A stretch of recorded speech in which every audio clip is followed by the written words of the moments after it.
అప్పుడప్పుడు మనకు తెలవకుండానే మన నోట్ల నుంచి నిజాలు బయటకొస్తాయి. అయ్యో! నిజం చెప్పిన్నా అని నాలుకే కసురుకునే కథ అయితుంటది. అట్లా కొంతమంది రాజకీయ లీడర్ల కడుపులో ఏముంటదో అదే బయటికి చెప్తారు. అయ్యో! పొరపాటు చేసిన్నే అనుకునే లోపట్నే ఆ వార్త దునియా మొత్తం తిరిగొస్తది. హాగో అసొంటి మాటే ఇగో గీ పెద్ద మనిషి చెప్పిండు. అదేందో మీరు కూడా ఇన్నుర్రి.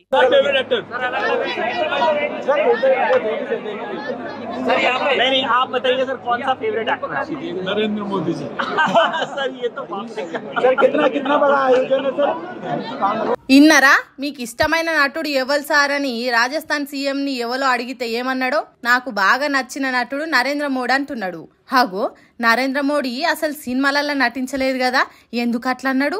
ఓహో ఇతగాడు ప్రతిపక్ష పార్టీ సీఎం కావచ్చు, అందుకే మోడీ తీరుగా రాజకీయాలల్లా నటన ఎవ్వరు చేయలేరు, ఆయనను మించిన నటుడు ఎవ్వరు ఉండరు అన్నట్టు ఎత్తి పొడిచినట్టు చెప్పిండు కావచ్చని అనుకుందామా అంటే, ఇతగాడు బీజేపీ పార్టీ ముఖ్యమంత్రి అట.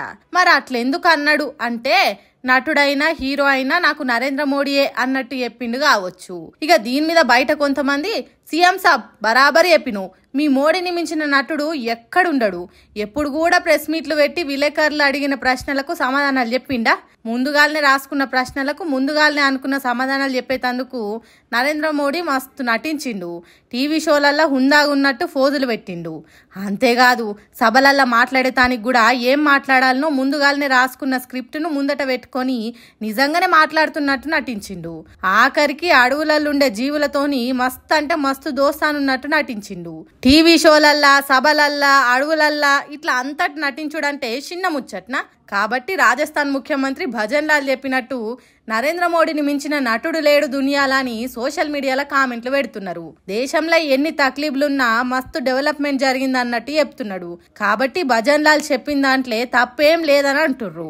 అందుకే ఏదైనా మాట్లాడేటప్పుడు ఆచితూచి మాట్లాడాలి, పబ్లిక్లు ఉన్నాం కదా అని ఎట్లా పడితే అట్లా మాట్లాడితే ఇగో గిట్లనే ఉంటది అని అంటున్నారు భజన్ లాల్ భజన తెలిసిన పబ్లిక్. నాకిద్దరు బిడ్డలే, మగ పిల్లగాళ్ళు లేరు మాకు, ఒక్క కొడుకు పుడితే మంచిగుండు, తల్లిదండ్రులకు తలగోరు పెట్టేతానికి ముసల్తనానికి బుక్కడి బువ్వ పెట్టేతానికి ఉండాలి అని బాధపడుతుంటారు చాలా మంది ఆడవిళ్ళ కన్నోళ్ళు. హాగో అసొంటోళ్ళు గిసొంటి వార్త తప్పకుండా వినాలి. నా కొడుకులో అని మురిసిన గీ తాత పరిస్థితి ఎట్లయిందో చూడుండ్రి. నాకు 4 కొడుకులు అని ఎంతగానో మురిసిండో గీ తాత, అంతకంటే ఎక్కువ బాధపడుతున్నాడు కావచ్చు ఇప్పుడు. కొడుకులు చిన్న ఉన్నప్పుడు ఎద మీద ఎత్తుకొని ఎంత సంబరపడ్డాడో, ఎన్నిసార్లు ముద్దు చేసిండో, ఇప్పుడు అంతకంటే ఎక్కువ తండ్రిని శీదిరించుకుంటున్నారట కొడుకులు. తండ్రికి వచ్చే పింఛన్ పైసల కోసం బయటికి నెట్టేసిండ్రట. అయ్యో పాపం, నడవలేని పరిస్థితులున్నోడు ఎట్లా కలెక్టర్ ఆఫీస్కు చేరుకున్నాడు గాని తన కొడుకులను కాసింత మందలియుండ్రని చెప్పుకున్నాడట ఆఫీసర్లకు. ప్రజావాణి కాడికి వచ్చి తన గోడెల్ల పోసుకున్నాడట. హన్మకొండ జిల్లా కమలాపురం మండలం గూడూరులుండే పిల్లల నారాయణ కష్టాలివి. పంతులు నౌకరు చేసి రిటైర్ అయిందట. 4 కొడుకులలో 3 సర్కార్ నౌకరు చేసేటోళ్ళేనట.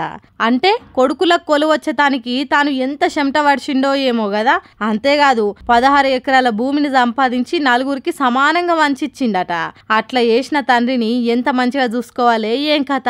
అయ్యా నువ్వు లేంది మేం లేమే నాయనా, నీ కష్టంతోనే ఇప్పుడు 4 మెతుకులు తింటున్నాం, తండ్రి నీ చెమట సుక్కల కష్టంతోనే తెల్ల బట్టలు వేసుకొని తిరుగుతున్నాం అని ప్రతిరోజు కాళ్ళు మొక్కి నెత్తిన పోసుకోవాలి. కానీ ఆ కంత్రి కొడుకులు బుక్కెడు బువ్వ పెట్టడానికి కూడా తండ్రి పింఛన్ పైసలు కావాలని బయటికి నెట్టేసిండ్రట. వాళ్ళని కొడుకులు అంటారా? అస్సలే అనొద్దు, మనుషులని కూడా అనొద్దు. పాపం చివరి రోజులల్లా ఎంత మంచిగా చూసుకోవాలి ఏం కథ. ఏం దక్కువ 90 ఏండ్లు ఉన్నోడు ఏం పని చేస్తాడు, ఎక్కడని పోతాడు.